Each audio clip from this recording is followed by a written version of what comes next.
गणेश चतुर्थी क्यों मनाई जाती है? जानिए क्या है इसके पीछे छिपा रहस्य। आज मैं आपको एक ऐसी कहानी सुनाने जा रहा हूँ। एक ऐसी गाथा जो हजारों वर्षों से हमारे दिलों में बसी है, जिसकी गूंज आज भी हर हिंदू घर में गणपति बप्पा मोरया के जयकारों में सुनाई देती है। ये केवल एक त्योहार की कहानी नहीं है, ये प्रेम की गाथा है, त्याग की कहानी है और सबसे बढ़कर यह विश्वास की अमर गाथा है।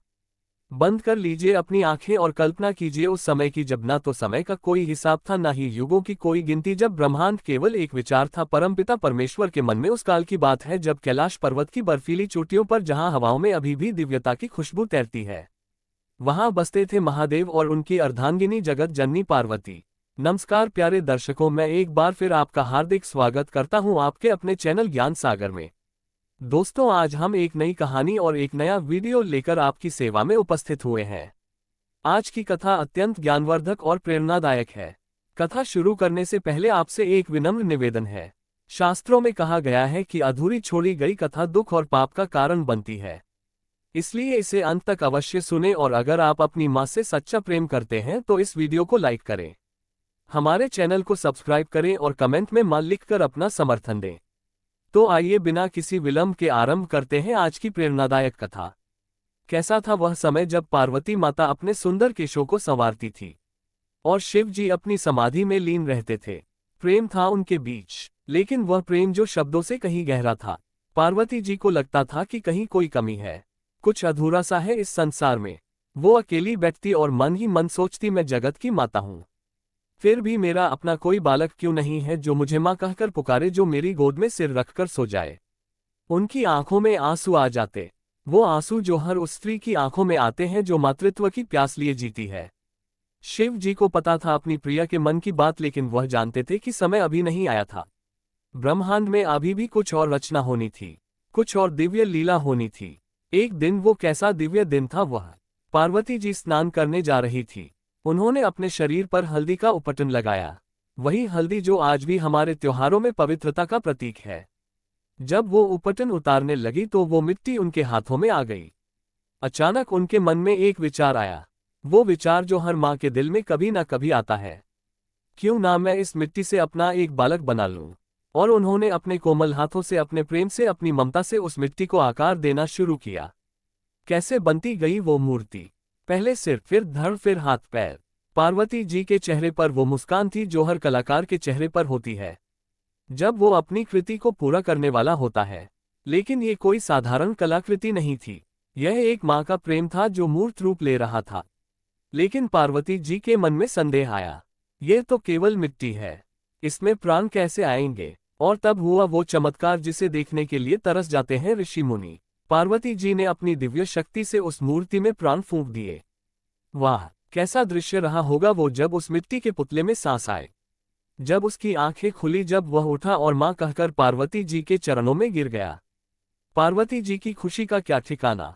आखिरकार उन्हें मिल गया था वो जिसकी तलाश थी, अपना बालक, अपना गणेश बेटा। पार्वती जी ने कहा, उनकी आवाज में अपार प्रेम था, तुम मेरे द्वार की रक्षा करना, जब तक मैं स्नान कर रही हूं किसी को भी अंदर आने मत देना, किसी को भी नहीं। जी माँ, गणेश जी ने कहा, उनकी आवाज में दृढ़ता थी, मैं आपकी आज्ञा का पालन करूंगा। और वह जाकर द्वार पर खड़े हो गए, अपनी माँ की रक्षा के लिए, अपनी माँ के आदेश का पालन करने के लिए।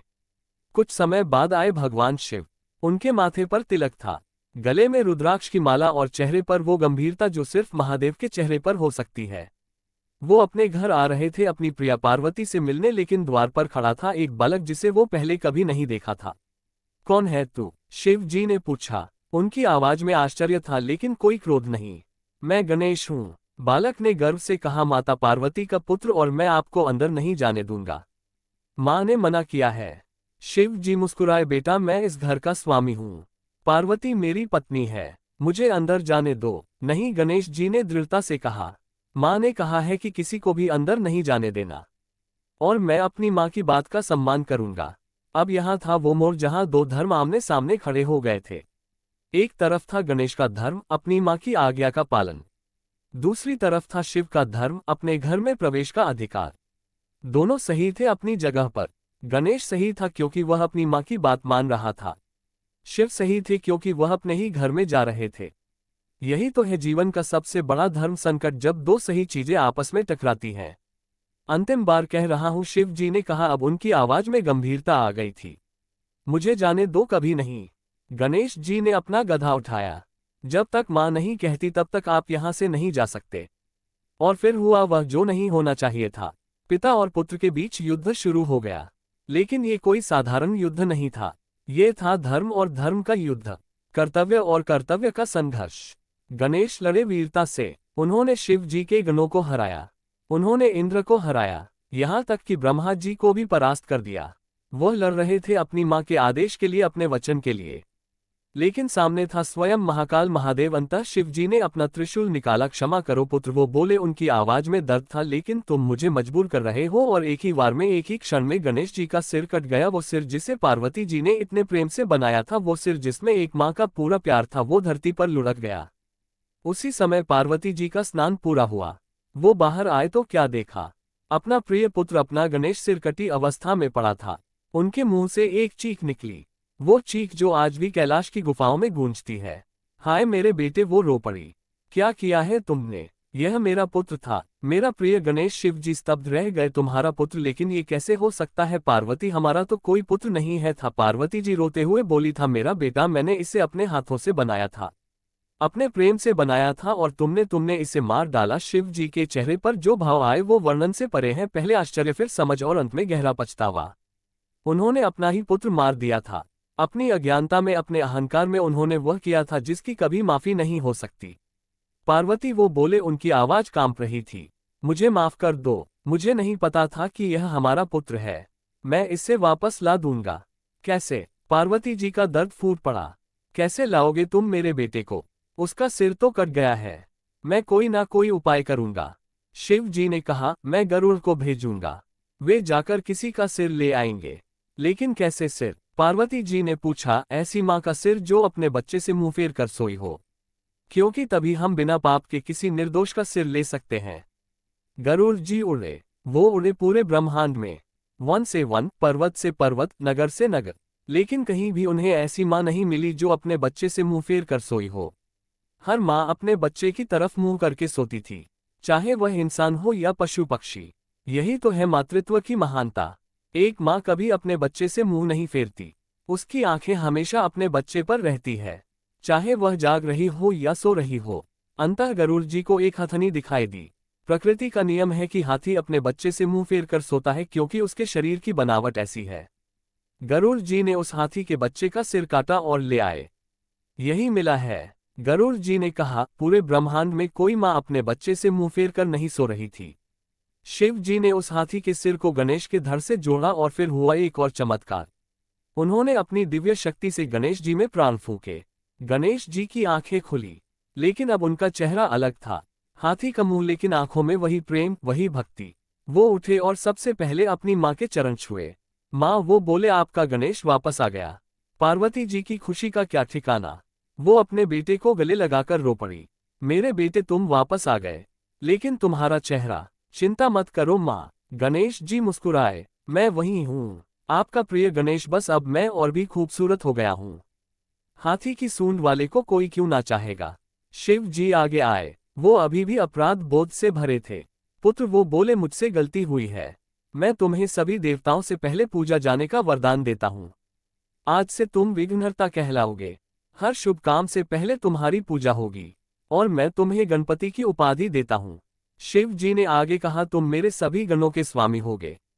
पार्वती जी भी बोली, बेटा, तुम एकदंत कहलाओगे, लंबोदर कहलाओगे, गजानन कहलाओगे, और जो भी तुम्हारी सच्चे मन से पूजा करेगा, उसकी सभी मनोकामनाएं पूरी होंगी। लेकिन ब्रह्मा जी ने कहा, जो अब तक मुगदर्शक बने खड़े थे, इस घटना को सिर्फ एक दुर्घटना न समझा जाए। इसमें एक गहरा संदेश है। भाद्रपद मास की शुक्ल चतुर्थी के दिन गणेश जी का यह नया जन्म हुआ है। इसलिए ये दिन गणेश चतुर्थी के नाम से मनाया जाएगा। और इस दिन सरस्वती जी ने कहा, जो भी व्यक्ति गणेश जी की पूजा करेगा, उसके सभी विघ्न दूर होंगे, उसकी बुद्धि का विकास होगा और उसे सफलता मिलेगी। एक बार शिव जी और पार्वती जी नर्मदा के किनारे बैठे थे। खुशी का माहौल था, प्रेम की बातें हो रही थी। क्यों ना कुछ खेल खेले? पार्वती जी ने कहा, चौपड़ खेलते हैं। ठीक है। शिव जी मुस्कुराए। लेकिन हार जीत का फैसला कौन करेगा? शिवजी ने तिनकों से एक पुतला बनाया और उसमें प्राण फूंके। बेटा, उन्होंने कहा, तुम हमारे खेल में निष्पक्ष निर्णायक बनना। खेल शुरू हुआ। 3 बार खेला गया चौपट। तीनों बार पार्वती जीती। यह एक संयोग था, लेकिन जब बालक से पूछा गया तो उसने डर के मारे शिवजी को विजेता बताया। क्या? पार्वती जी का गुस्सा 7वें आसमान पर पहुंच गया। तुमने झूठ कहा, मैं तीनों बार जीती हूं। क्रोध में उन्होंने बालक को श्राप दे दिया। तू लंगड़ा हो जा। कीचड़ में पड़ा रहा। बालक रोने लगा। माता, मुझसे गलती हुई है, कृपया माफ कर दीजिए। पार्वती जी का दिल पिघल गया। बेटा, वो बोली, मेरे श्राप से बचने का एक ही उपाय है।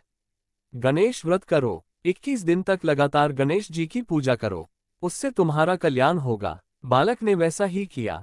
21 दिन तक कठोर व्रत किया, गणेश जी की पूजा की। गणेश जी प्रसन्न हुए और उसे वरदान दिया कि वह अपने पैरों से चलकर कैलाश पहुंच सके। जब बालक कैलाश पहुंचा और अपनी कहानी सुनाई तो शिव जी को अपनी गलती का एहसास हुआ। उन्होंने भी 21 दिन तक गणेश व्रत किया। इससे पार्वती जी का गुस्सा शांत हुआ। पार्वती जी को भी अपने पुत्र कार्तिकेय से मिलने की इच्छा हुई। उन्होंने भी 21 दिन व्रत किया। व्रत के अंत में कार्तिकेय वापस आ गए। इस तरह गणेश चतुर्थी का व्रत बना, वो व्रत जो हर मनोकामना पूरी करता है। अब आते हैं उन रहस्यों पर जो गणेश चतुर्थी के साथ जुड़े हैं। पहला रहस्य है, गणेश जी का हाथी मुंह क्यों? हाथी बुद्धि का प्रतीक है। उसकी याददाश्त बहुत तेज होती है। वह कभी अपने मित्रों को नहीं भूलता। गणेश जी का हाथी मुंह इसलिए है कि वह हमारी हर प्रार्थना याद रखते हैं, हमारे हर दोष को समझते हैं। दूसरा रहस्य है, गणेश जी का पेट इतना बड़ा क्यों? क्योंकि उनमें पूरे ब्रह्मांड को समाने की क्षमता है। वह हमारे सभी दुख, सभी परेशानियां अपने पेट में समा लेते हैं। तीसरा रहस्य है, गणेश जी का एक ही दांत क्यों? क्योंकि सत्य एक ही होता है। झूठ अनेक हो सकते हैं, लेकिन सच हमेशा एक ही होता है। गणेश चतुर्थी का व्रत करना चाहते हैं तो सुनिए इसकी सही विधि। सुबह जल्दी उठकर स्नान करें, साफ कपड़े पहने, घर को साफ करें, गणेश जी की मूर्ति स्थापित करें। अगर मूर्ति नहीं है तो चिंता ना करें, एक छोटा सा दिया जलाएं और मन में गणेश जी का ध्यान करें।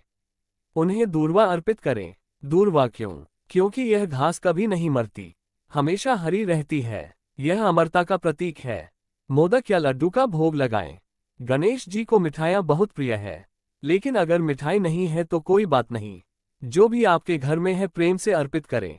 एक बार की बात है, शिव पार्वती ने अपने दोनों पुत्रों कार्तिकेय और गणेश के लिए एक प्रतियोगिता रखी।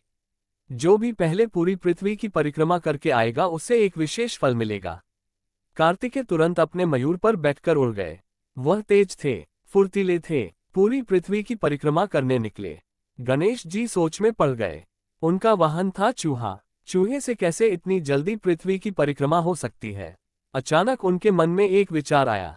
वो अपने माता पिता के पास गए और उनकी परिक्रमा करने लगे। यह क्या कर रहे हो?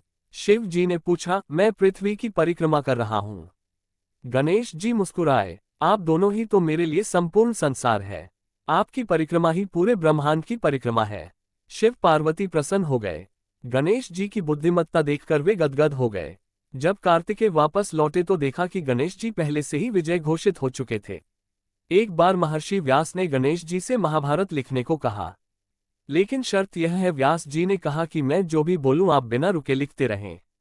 ठीक है, गणेश जी ने कहा, लेकिन मेरी भी एक शर्त है, आप बिना रुके बोलते रहें। लेखन शुरू हुआ। गणेश जी तेजी से लिख रहे थे। अचानक उनकी कलम टूट गई। अब क्या करें? व्यास जी रुकने का नाम नहीं ले रहे थे। गणेश जी ने तुरंत अपना एक दांत तोड़ा और उसे कलम बनाकर लिखना शुरू कर दिया। इस तरह वो एक दंत कहलाए। ये कहानी सिखाती है कि ज्ञान के लिए, शिक्षा के लिए हमें कितना भी त्याग करना पड़े करना चाहिए। गणेश चतुर्थी के दिन चांद को नहीं देखना चाहिए। क्यों? एक कहानी है इसके पीछे भी। एक बार गणेश जी अपने वाहन चूहे पर सवार होकर जा रहे थे। रास्ते में चूहे को सांप दिखाई दिया। डरकर चूहा अचानक रुक गया।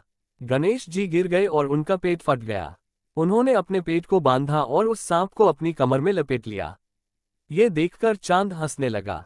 गणेश जी को गुस्सा आया। उन्होंने चांद को श्राप दिया कि जो भी व्यक्ति गणेश चतुर्थी के दिन चांद को देखेगा उस पर झूठा आरोप लगेगा। इसलिए गणेश चतुर्थी के दिन चांद को ना देखें। अगर गलती से देख ले तो श्यामंत तक मणि की कथा सुने या पढ़े। गणेश जी के 108 नाम हैं। हर नाम में एक गुण छुपा हुआ है। विनायक विशेष नेता गणपति गणों के स्वामी विघ्नहर्ता विघ्नों को हरने वाले एक दंत एक दांत वाले लंबोदर बड़े पेट वाले गजानन हाथी के मुंह वाले मूषक वाहन चूहे की सवारी करने वाले मंगल मूर्ति कल्याणकारी रूप वाले हर नाम में एक शक्ति है। जब हम इन नामों का जाप करते हैं तो ये शक्तियां हमारे अंदर आती है। गणेश चतुर्थी केवल धार्मिक त्योहार नहीं है, ये सामाजिक एकता का भी त्योहार है। अमीर गरीब छोटे बड़े सभी जातियों के लोग एक साथ आकर इसे मनाते हैं। गणेश जी के सामने सभी बराबर हैं। वो नहीं देखते कि कौन अमीर है कौन गरीब, वो सिर्फ भक्ति देखते हैं, प्रेम देखते हैं। पंडालों में जब हजारों लोग एक साथ आरती करते हैं तो वह दृश्य अद्भुत होता है। उस समय लगता है जैसे पूरा समाज एक हो गया है। आज गणेश चतुर्थी सिर्फ भारत में नहीं बल्कि दुनिया भर में मनाई जाती है। अमेरिका, कनाडा, ऑस्ट्रेलिया, यूरोप जहां भी भारतीय हैं, वहां गणेश चतुर्थी का उत्सव होता है। विदेशों में रहने वाले भारतीय इस त्योहार के जरिए अपनी जड़ों से जुड़े रहते हैं, अपने बच्चों को भारतीय संस्कृति सिखाते हैं। गणेश जी इस तरह केवल भारत के नहीं बल्कि विश्व के देवता बन गए हैं। गणेश चतुर्थी की यह कहानी यही समाप्त होती है, लेकिन गणेश जी की कृपा कभी समाप्त नहीं होती। वह हमेशा हमारे साथ है, हमारे दिलों में बसे हैं। प्यारे भक्तों, हमें आशा है कि यह कथा आपके जीवन में सकारात्मक बदलाव लेकर आई होगी। कृपया इसे लाइक करें और दूसरों तक पहुंचाने के लिए इसे शेयर करें। अपने श्रद्धा भाव को कमेंट सेक्शन में गणपति बप्पा मोरया लिखकर प्रकट करें। इस कथा को अंत तक देखने के लिए आपका दिल से धन्यवाद। गणपति बप्पा मोरया, मंगल मूर्ति मोरया, गणपति